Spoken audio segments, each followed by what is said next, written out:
നിർമ്മിത ബുദ്ധി ലോകത്തിന്റെ എല്ലാ മേഖലകളിലും അതിന്റെ ഇടപെടൽ വ്യക്തമാക്കിക്കൊണ്ടിരിക്കുകയാണ്. ഭരണ തലസ്ഥാനങ്ങളിലേക്കുള്ള AI കടന്നുവരവാണ് ഇപ്പോഴത്തെ പ്രധാന ചർച്ചാ വിഷയം. അൽബേനിയയിലെ AI മന്ത്രി ഒരു വാർത്താ തലക്കെട്ട് മാത്രമാണെങ്കിലും അതിന്റെ യഥാർത്ഥ പ്രാധാന്യം AI എങ്ങനെയാണ് സർക്കാരുകളെ നിശബ്ദമായി ഭരിക്കുന്നത് എന്നുള്ളതാണ്. ഒരു രാജ്യം മുഴുവൻ AI കൈകളിൽ ഒറ്റയടിക്ക് ഏൽപ്പിക്കുകയല്ല, മറിച്ച് സാവധാനത്തിലും എന്നാൽ വ്യാപകമായും സർക്കാർ സംവിധാനങ്ങളിൽ AI സംയോജിപ്പിച്ചുകൊണ്ടിരിക്കുകയാണ്. സർക്കാരുകൾ AI സ്വീകരിക്കുന്നത് 3 പ്രധാന വഴികളിലൂടെയാണ്. ഓരോ ഘട്ടത്തിലും AI സ്വാധീനം വർദ്ധിച്ചുകൊണ്ടേയിരിക്കും. ഭരണപരമായ AI കാര്യക്ഷമതയ്ക്ക് വേണ്ടിയാണ് ഈ AI ഏറ്റവും സാധാരണമായ ഉപയോഗം. ഇത് സർക്കാർ ജോലികൾ കൂടുതൽ വേഗത്തിലും കാര്യക്ഷമമായും പൂർത്തിയാക്കാൻ സഹായിക്കുന്നു. ഇവിടെ AI നിശബ്ദമായി പ്രവർത്തിക്കുന്നു. നികുതിയും തട്ടിപ്പും കണ്ടെത്തൽ.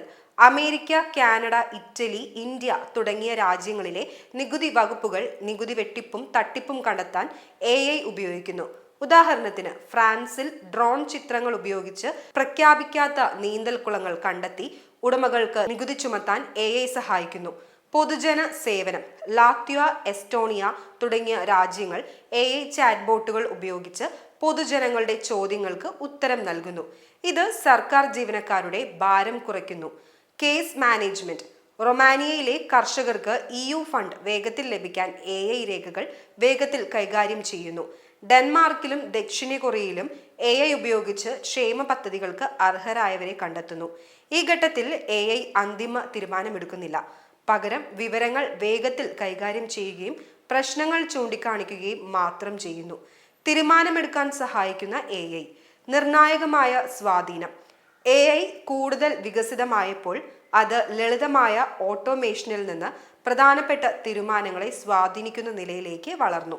ഈ സംവിധാനങ്ങൾ അന്തിമ തീരുമാനം എടുക്കുന്നെങ്കിലും നിർണായക വിവരങ്ങൾ നൽകി മനുഷ്യരുടെ തീരുമാനങ്ങളെ സ്വാധീനിക്കുന്നു. പോളിസികളും വിഭവ വിഹിതവും.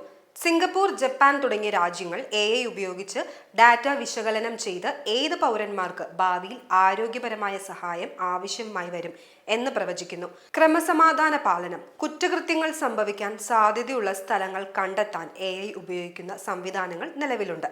നഗരാസൂത്രണം.